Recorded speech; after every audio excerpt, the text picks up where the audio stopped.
Yes, it is true. You yourself give the data that in other parts of Orissa the percentage of Christians is less. In certain parts it is growing.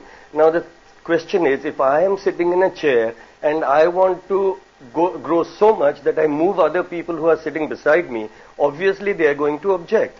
So it has become also a fashionable thing in India, I guess. And I'm not a radical Hindu at all. I don't believe that myself.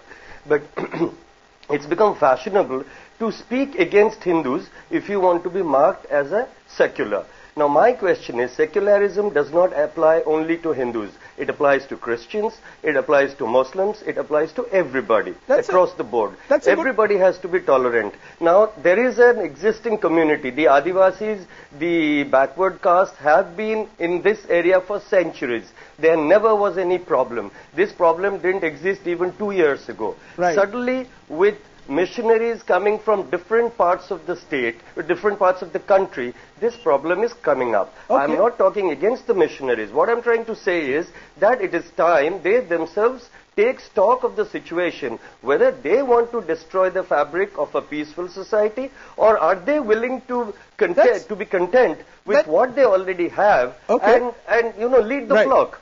Okay, that's a good point. Isn't it fair then that evangelical Christianity has to be also looked at with the same hard look that we take at the VHP? You demonize the VHP, but you don't demonize those groups who are determined to evangelize. And some of the churches have very aggressive agenda. Could I answer in a low tone? Yes. Absolutely.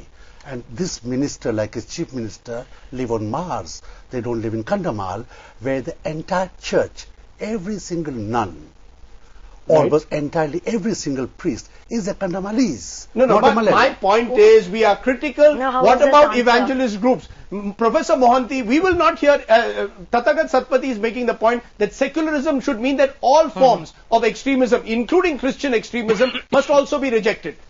Yeah, of course. But is it my point. For Father Fraser, okay, fair enough. You say the situation on the ground.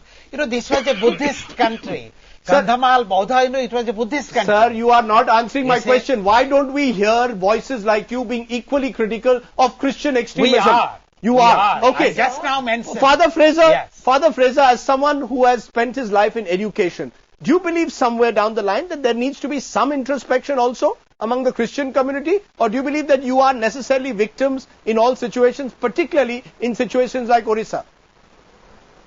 There is constant reflection going on in the Christian community, and that is the reason why we take such a strong stand on education. What is education otherwise? Okay. But you are talking about demonizing the VHP or the Hindutva forces.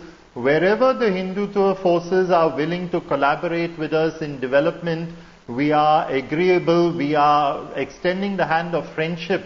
There is a large number of Hindutva leaders who have their children in St. Xavier's College. They requested this collaboration and they have it even till today. That's good. And therefore, we would extend a hand of friendship to any group. We don't demonize any group. In fact, I'm sure when there is violence, I'm sure, Mr. VP Singhal, your children or your grandchildren went to Jesuit schools. I went to a convent. That's perhaps that doesn't make it didn't change you at all. No, it didn't. It didn't. Okay, Jesuit education. That time they were not aggressively. I see. That time they were not evangelizing people. Okay, they were not aggressive. Today it is aggressive like anything. Is there space then? Is there space even among these conflicting, colliding voices? Is there space for dialogue? Is there space for reconciliation? We'll ask that one last time after the break on the weekend edition.